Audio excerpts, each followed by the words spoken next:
Good morning. This is Rafael. This is 10 a.m. Saturday, June the 5th, 2021. This is the second talk of a series intended for summer and fall of this year. Depending on the results and feedback from people, I may extend it to winter or simply terminate it. Either way, I usually hear people saying, "Oh, I wish I was there. Oh, I'm away." It's not a problem. I don't mean to have huge numbers. All I care is that eventually you listen to this video, you watch the video later. It's live now for the purpose of whoever wants to have any questions to type in that question here. If not, email me as always. And then this video, once it's completed, I will be uploading to Baja Legal Advice and to my YouTube channel. So I discussed a number of things last week as an introduction to mainly Fideicomisos. Why? Because I'm a real estate attorney, and even though real estate is not strictly limited to buying property, it also includes a number of other options. But I gave a little heads up in my Baja Legal Advice blog yesterday, and I wanted to discuss Fideicomisos in regards when it's a new Fideicomiso created,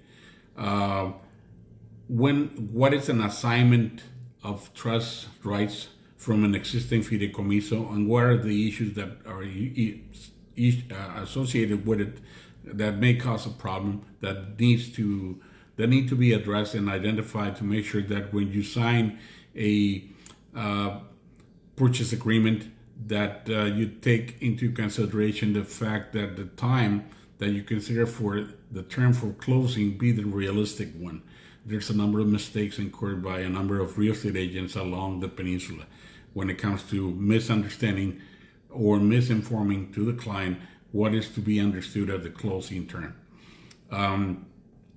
So again, when do you need a new Fideicomiso? When are we talking about an assignment of trust rights? When are we talking about a cancellation of a trust to create a brand new one, and why would you do that? What are the costs? And about expired Fideicomisos. And lastly, we will talk a little bit about capital gains. So since this is for coffee, it's on me. Well, here's the first one. Okay, so good morning again to those that are present. You create a new Fideicomiso when you are buying property that was recently developed. You may be buying vacant land, or you may be buying a house or a condominium, or you may be buying a different type of property, but that's a different set of circumstances. When you're buying commercial land or industrial, or even land for resort, etc. In this case, we're talking strictly residential. So you find a spot somewhere. Let's assume that it's on the beach, as most people are interested in buying beachfront property or near the beach somehow. And then you find a Mexican national that owned the property. You approach him, and then you enter discussions.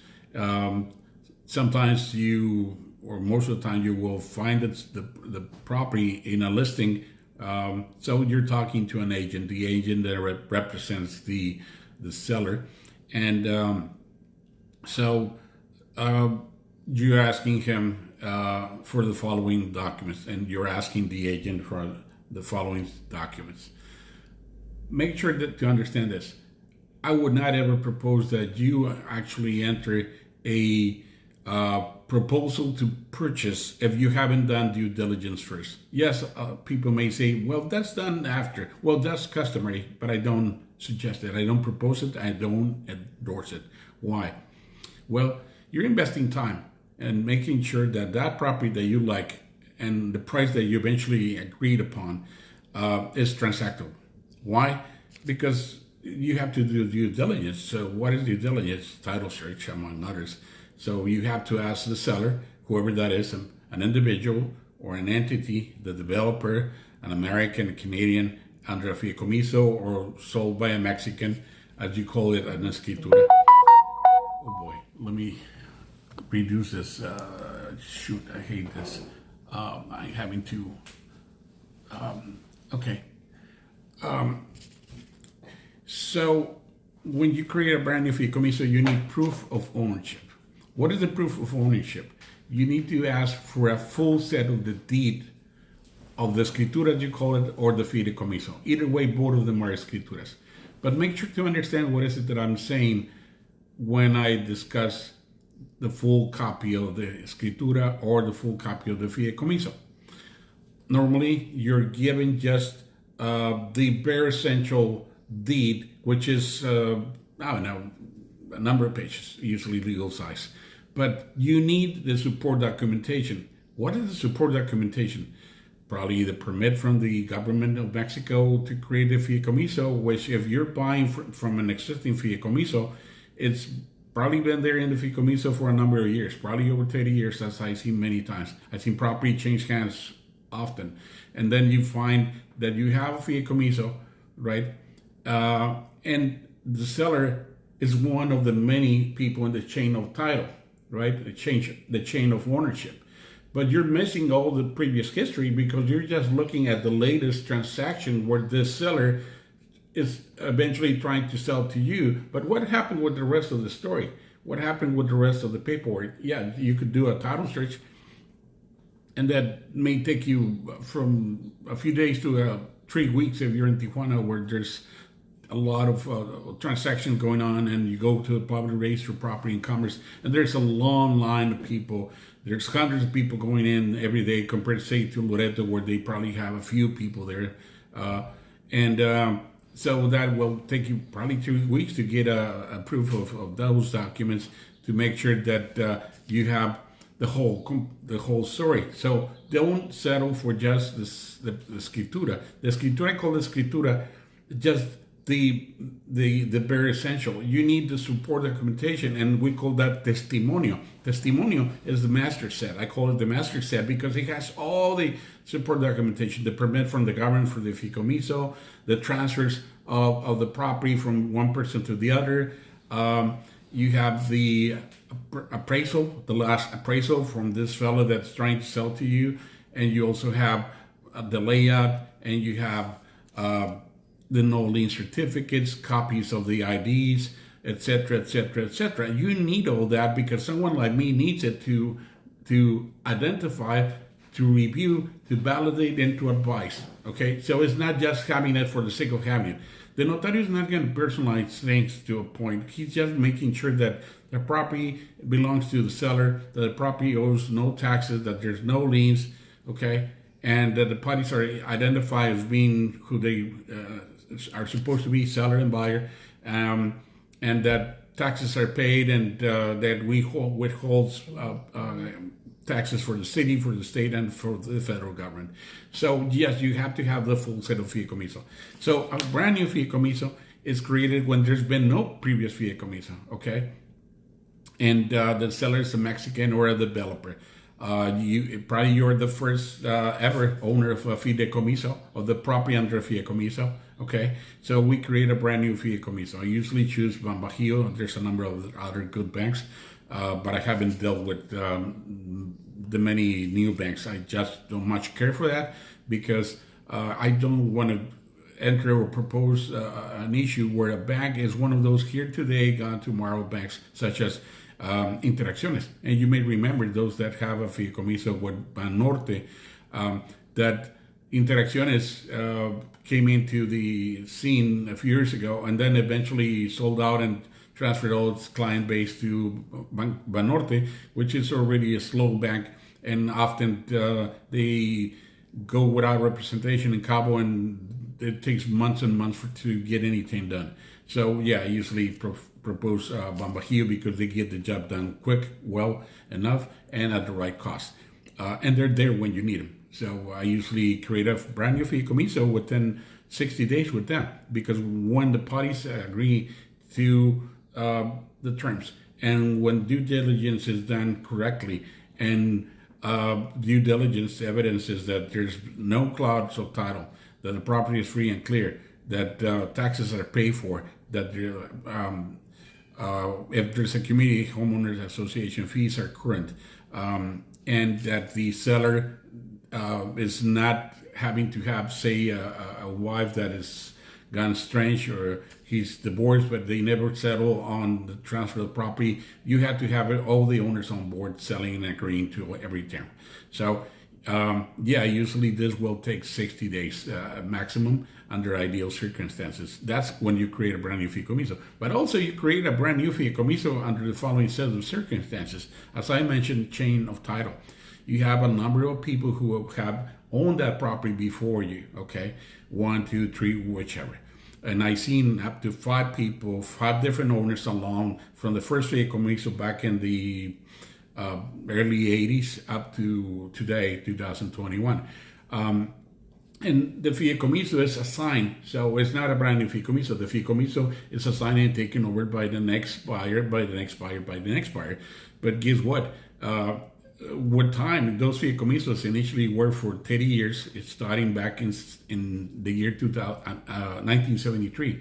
So they were initially allowed for 30 years, but by the late 90s, I presume, and I haven't seen this, around 1997, the government updated the law so that the Fideicomisos would be for 50 years renewable. Okay, but it's not automatic. If you have a Fideicomiso which is close to expiring or it's already expired, the fact that the law allowed for the increase of the term from 30 years to 50 years doesn't mean that you automatically got that increase. No, your Fideicomiso will expire, it's already expired. So if it is expired, the bank will keep right on taking your money. You would say, well, the bank never even told me about it. I didn't know. I didn't even ever read the Fideicomiso because it's in Spanish. I don't know what is in there except that I need to pay this every year. I found out a number of cases matching that story. But the thing is that you would have to create a brand new Fideicomiso if you are coming to say less than, if I'm today told that you're taking over someone's Fideicomiso and there's 40 years left, and you might say, well, heck, 40 years left, I hope I'm alive by then. But a lot of people keep saying, well, is it going to cost much to get a brand new Fideicomiso? What is the cost difference?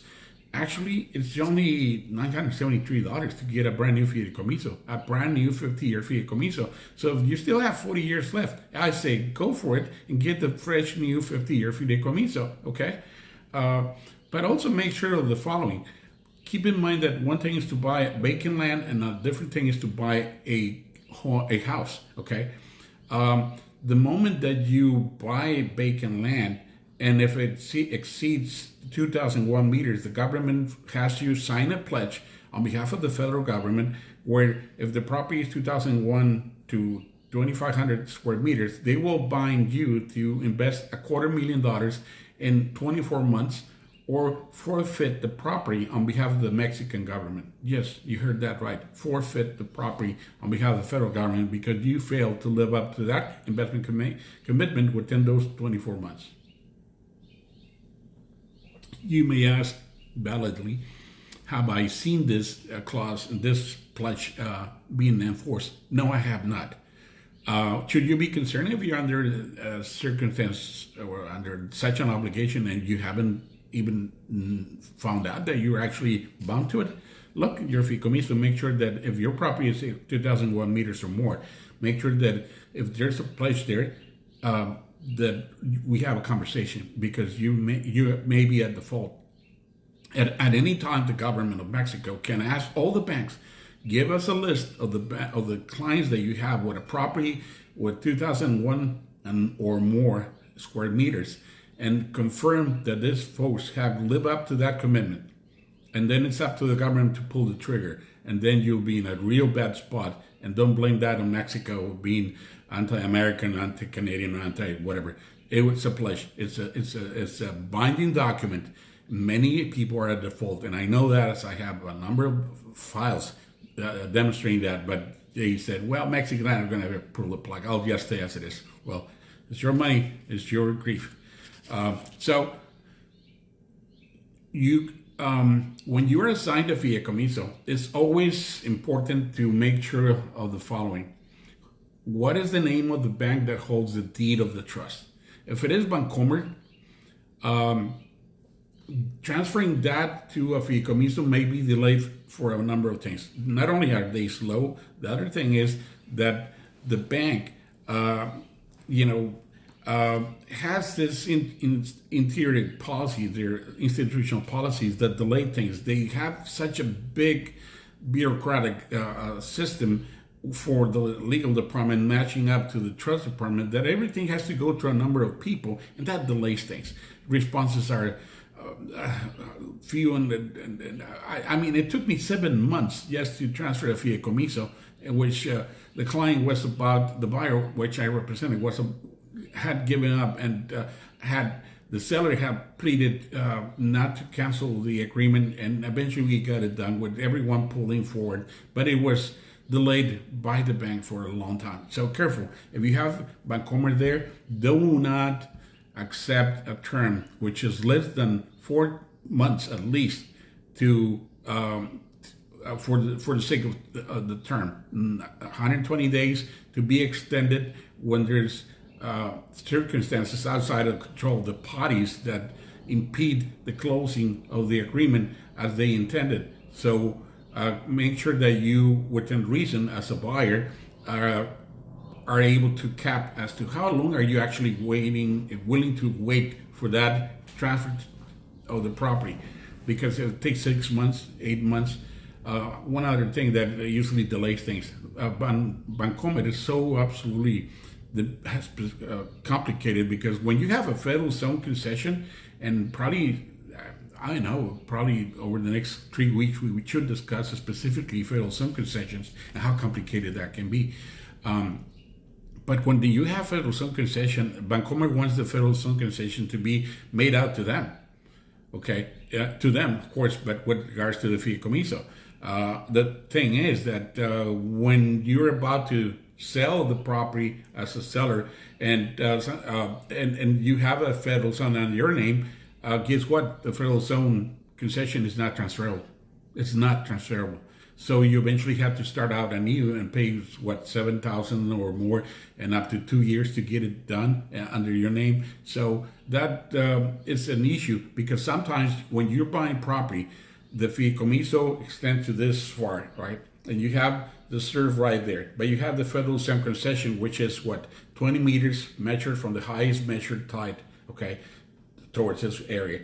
And if you have some like a deck or something that you actually build over the federal zone, the seller did, that part cannot be sold because it's not owned by the seller. Make sure that to understand this. If you had, say, 500 square meters for the property, and you have the house which takes this much meters, but still, do not get confused with this. The fact that you may have a deck and something extending over beyond the property line into the federal zone, the fact that you see that extends all the way there doesn't mean that it's owned. No, it was built upon federal zone, and the federal zone is owned by the Mexican government. Therefore, that cannot be considered part of the sale. The structure, yes, not what's been needed. So if you have 500 meters and you measure and you notice that there's additional surface extending whatever amount of meters, 50, 70, or 20. Either way, that is not yours. The deck and everything on top of that, it's federal zone. It's not private property. So if you're buying by the meter, don't include those meters because they're not owned by the seller. So again, make sure that you identify the bank, because if it is HSBC, yeah, HSBC, it still is in business, but not taking new business, okay? But they're holding on to a number of fideicomisos, old fideicomisos, and boy, it takes a long time.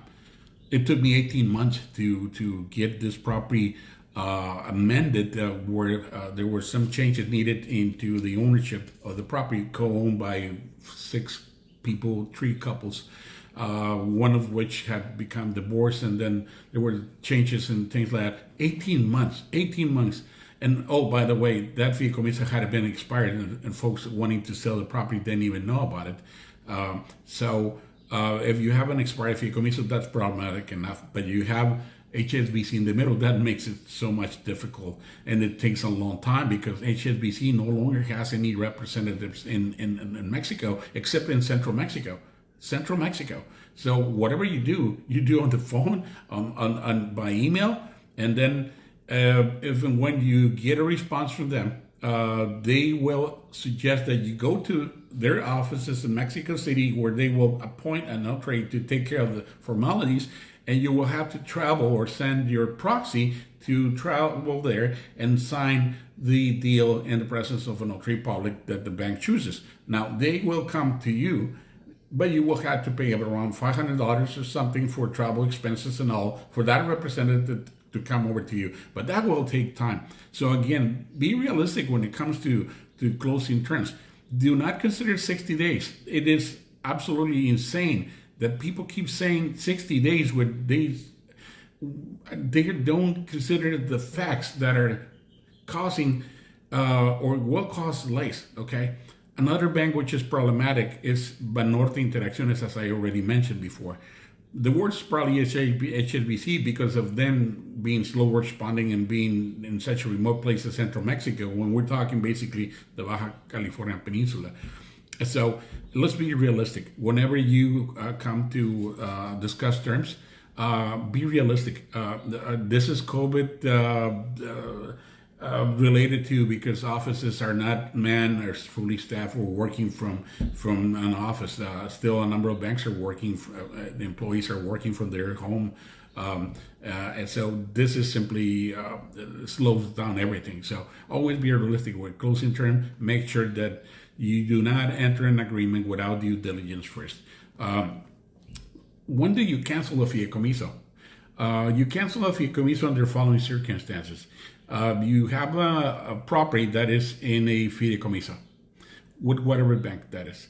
But the buyer is a Mexican entity or a foreign-owned Mexican corporation or a Mexican national, okay? They don't need a Fideicomiso. So we will... the seller has to approach the bank and notify the bank when you have an agreement to purchase and all the terms, escrow, etc., etc. But the seller, the person holding the trust, will have to notify the bank that he's selling the property, that he wants to cancel the Fideicomiso for it to be transferred free and clear to the buyer, which happens to be a foreign-owned Mexican corporation or a Mexican entity or a Mexican national. So under those circumstances, the Fideicomiso has to be canceled. The cost for the transfer of the property, which is that fee that the bank will charge to cancel the Fideicomiso, is entirely up on the seller, not on the buyer. The seller is responsible for providing all the documentation proving that he's the owner of the property, and evidence that property is free and clear, that owes no utilities, no taxes, no community fees and assessments, and that he's current with the Fideicomiso, okay, with the bank fees. But eventually this gets transferred to the individual without the Fideicomiso. Hi, Denise. Good morning. What amount of time do you think is reasonable estimate to allow for the closing process? Well, again, that depends, Denise, on the bank. If and when all the documents are there, if every doc is already aligned. But it's a slow bank.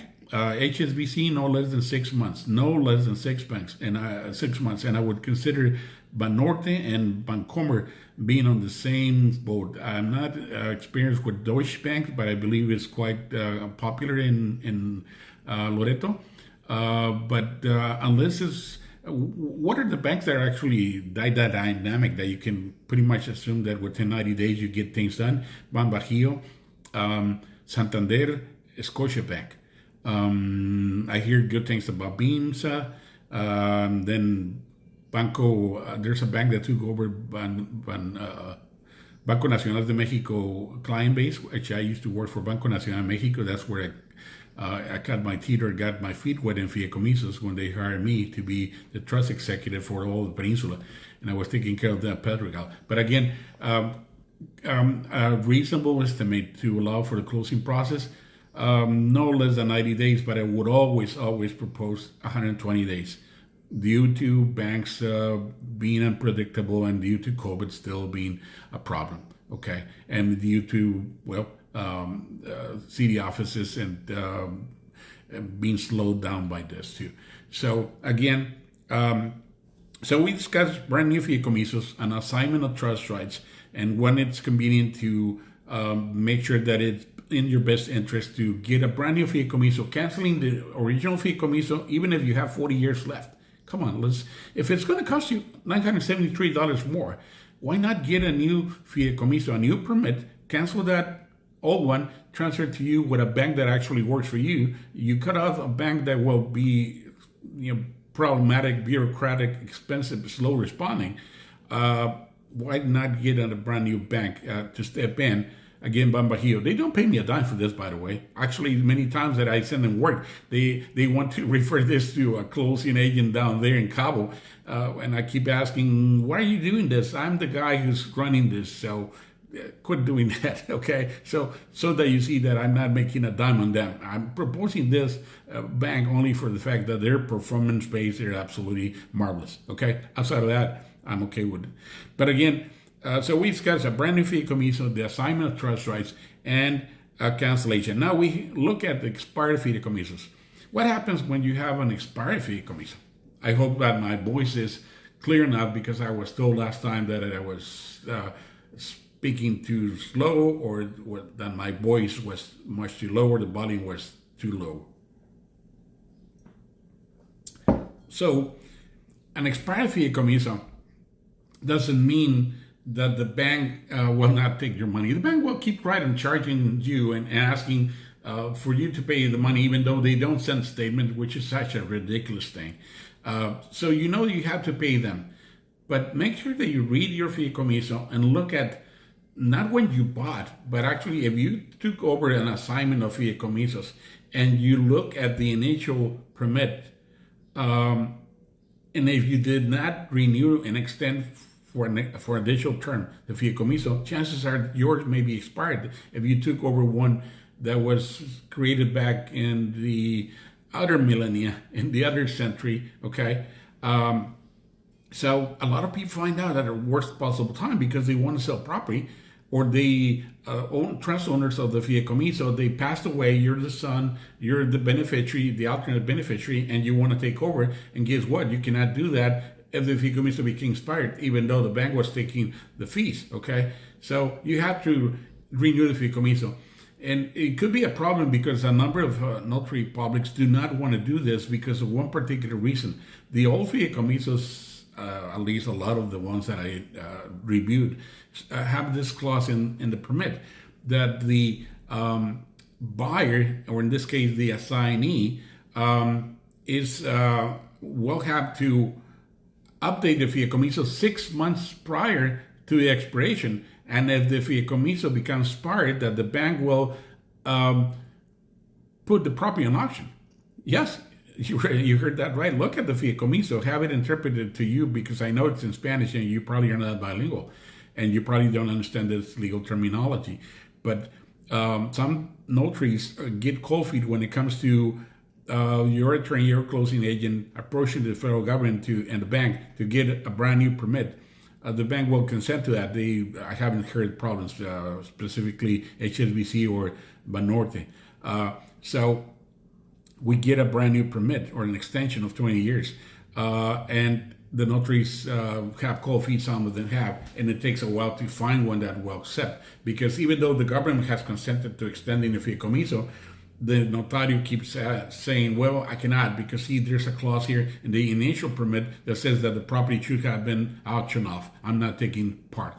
Oh, there you go. So an expired Fideicomiso, you absolutely have to renew the Fideicomiso, brand new Fideicomiso, in order for you to exercise your rights, being that to get a loan or to assign the property or sell it, whatever you want to call it, okay?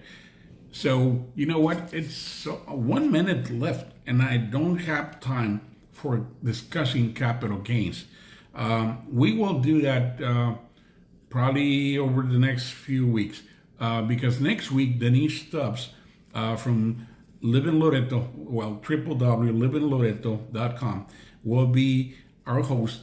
And we'll find a way to see if we can both be on camera. Actually, I will only be doing an intro because I would ask Denise to introduce herself, her company, discuss what she does, what is there to be found in Loreto, what kind of properties she has, what is the commission, what is the going rate for property on the different locations around that beautiful community, being Loreto Bay, be Nopolo, being Ligui, Isla Ansante, and the many, many beautiful properties that are even extending all the way to Mulegé or Punta Chivato. So, boy, 30 minutes really don't last much, do they? I know I go into detail, but that's the whole purpose of you or taking part in these conversations, even though very few people, as I understand, only have 9 people here. Okay. But eventually the benefit of this is that this video is loaded into Baja Legal Advice, and I will then later upload it to my YouTube channel for people to look at and then listen and ask questions. And as always, you have my legal blog, Baja Legal Advice. You can send me a private message. You can email me.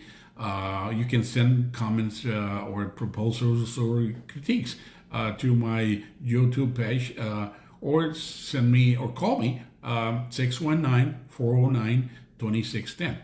2016, I'm sorry. 619-409-2016. So we will leave capital gains for a future date, even though you can access Baja Legal Advice and look for capital gains and look for the one that I created just a couple days ago, discussing capital gains as of, what was it?